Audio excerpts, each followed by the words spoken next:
जय भीम, नमो बुद्धाय, जय भीम, जय संविधान। हम आप सबके छोट भाई गायक पवन परवाना आप सभी को बताना चाहता हूँ कि हमारे बहुजन समाज में, हमारे दलित समाज में, दलित परिवार से आवाज उठाने वाले मान्यवर कांसीराम साहब जी, सावित्री बाई, ज्योतिराव फूले जी और सबसे महान दलितों में आवाज उठाने वाले, दलितों के मसीहा कहे जाने वाले हमारे बाबा साहब डॉक्टर भीमराव अंबेडकर जी, जो दलित ही नहीं पूरे भारत के लिए हक की लड़ाई लड़े और लड़ करके न्याय दिलाए। और बाबूजी आज वो दुनिया में नहीं रहे, आज उनकी याद आती है। और कहना है क्या, रच के संविधानवाए बाबा, रच के संविधानवाए बाबा, हो गइला काहे सपनवा हो। रच के संविधानवाए बाबा, हो गइला काहे सपनवा हो। रच के संविधानवाए बाबा, हो गइला काहे सपनवा हो। राउर बीना सुनाए बाबा, राउर बीना सुनाए बाबा, दल दल के अरमनवा हो। रच के संविधानवाए बाबा, हो गइला काहे सपनवा हो।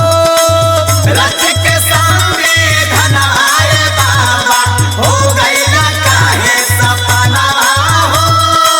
रच के संविधानवाए बाबा, हो गइला काहे सपनवा हो।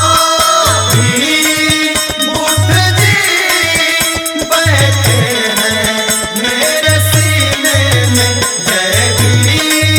बुद्ध जी बैठे हैं मेरे सीने में।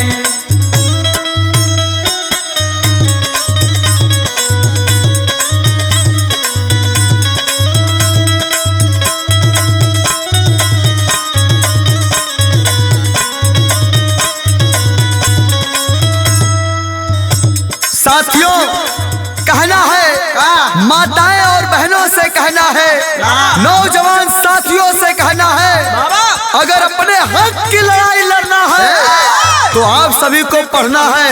कट्टा बंदूक मत उठाइए, कलम उठाइए और इतिहास बनाइए। कहना है कि कर गुजर गए ओ भीम थे, अरे कर गुजर गए ओ भीम थे, दुनिया को जगाने वाले वो भीम थे। अरे हमने तो इतिहास पढ़ा है यारो, इतिहास को बनाने वाले वो भीम थे। दो पापिन से लड़के बाबा दिहला संविधान बनाई, बाबा तेरा संविधान बनाई, बाबा तेरा संविधान बनाई। खत्म भइल अंग्रेजन के शासन, दिहला यहाँ से भगाई। बाबा दिहला यहाँ से भगाई, बाबा दिहला यहाँ से भगाई।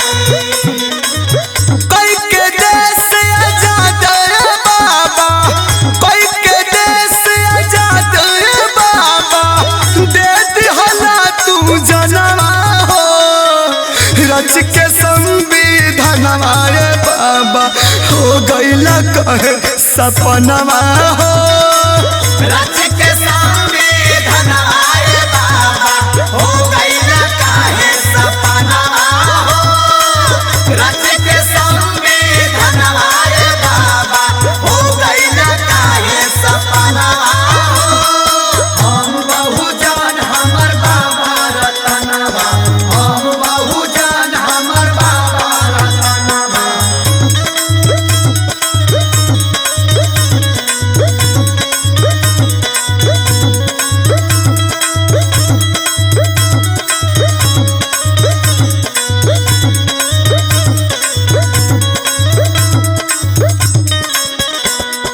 आज 6 दिसंबर के दिन बड़ा पीड़ित दिन लगता है। जब जब 6 दिसंबर आता है तो पूरे भारत के आंखों में आंसू भर जाता है। बाबा आपकी याद आती है, दिल फाट फाट कर रोता है। कहना है कि बाबा तेरी कलम के बल पर हम राज करते हैं, बाबा तेरी कलम के बल पर हम राज करते हैं, तेरी करनी पे बाबा हम नाच करते हैं। बदलेगा वक्त और जमाना भी जय भीम के उद्देश्यों से ये आगाज करते हैं। दलितन के मसीहा बन के धरती पे गइला आई, धरती पे गइला आई, धरती पे गइला आई। भूखा के भोजन प्यासा के पानी दिहला बाबा पियाई,